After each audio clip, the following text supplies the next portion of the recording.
இந்த வீடியோவில் சதவீத கணக்கில் இருந்து கேள்வி கேட்டிருக்காங்க. அது எப்படி சால்வ் பண்ணலான்னு பார்க்கலாம். கேள்வி வந்து 8ஆம் வகுப்பு பாடப்புத்தகத்தில் வாழ்வியல் கணிதம்னு ஒரு டாபிக் இருக்கும், அதெல்லாம் கொடுத்துருப்பாங்க.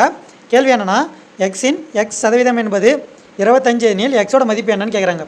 இப்போது எக்ஸோட எக்ஸ் சதவீதம், அப்போது எக்ஸ் தான் வந்து முழு தொகை, அதுதான் வந்து 100%. 25 சரிங்களா. எக்ஸ் சதவீதம் என்பது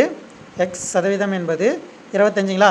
எக்ஸ் சதவீதம் 25 இந்த பக்கம் போட்டோம்னா, இந்த மாதிரி தொகையெல்லாம் ஒரு பக்கமும் சதவீதம்லாம் ஒரு பக்கமும் போட்டு கிராஸ் மல்டிப்ளை பண்ணோன்னா நம்மளுக்கு ஆன்சர் கிடச்சிரும். இப்போது நம்ம தொகையெல்லாம் ஒரு பக்கம் போட்டு சதவீதம் ஒரு பக்கம் போட்டோம். இந்த மாதிரி போட்டதுக்கப்புறம் கிராஸ் மல்டிப்ளை பண்ணிக்கோங்க. கிராஸ் மல்டிப்ளை பண்ணிங்கன்னா x into x equal to 100 into 25. இப்போ எக்ஸ் இன்ட்டு எக்ஸ் வந்து எக்ஸ் ஸ்கொயர்னு வரும். 100 இன்ட்டு 25 வந்து 2500 வரும். நம்மளுக்கு தேவை எக்ஸ் மட்டும் வச்சுங்க. இந்த ஸ்கொயர் ரூட் அந்த பக்கம் போச்சுன்னா ரூட் ஆஃப்னு மாறும், இது எல்லாருக்குமே தெரியும்.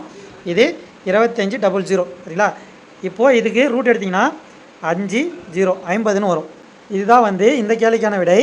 நம்ம இதில் என்ன தப்பு பண்ணணும்னு பார்த்தீங்கன்னா, இங்கே ஒரு எக்ஸ் இருக்கு இல்லைங்களா, அது மொத்தமாக சேர்த்து ஒரே எக்ஸாக போட்டு எக்ஸ் ஸ்கொயர் போடாமல் வெறும் எக்ஸ்ன்னு போட்டு 2500ன்னு போட வாய்ப்பு இருக்குது. இது வந்து எக்ஸ் இன்ட்டு எக்ஸ் ரெண்டுமே எக்ஸ் இருக்கு இல்லைங்களா, அதை வந்து பெருக்கி எக்ஸ் ஸ்கொயர்னு போட்டு அதுக்கு ரூட் எடுத்து தான் வந்து இதுக்கான ஆன்சர் கண்டுபிடிக்கணும். எக்ஸ் ஈக்குவல் டு 50 என்பது தான் வந்து இந்த கேள்விக்கான விடை. வாழ்வியல் கணிதம்னு ஒரு டாபிக் சொன்னோம் இல்லைங்களா, அந்த டாப்பிக்கில் இருக்க எல்லா கேள்வியுமே தொகுத்து ஒரே வீடியோவாக நம்ம அப்லோட் பண்ணியிருக்கோம். அந்த வீடியோவை ரிலேட்டிவ் வீடியோவில் கமெண்ட் பண்ணுறேன், பார்க்காதவங்க பார்த்துக்குங்க.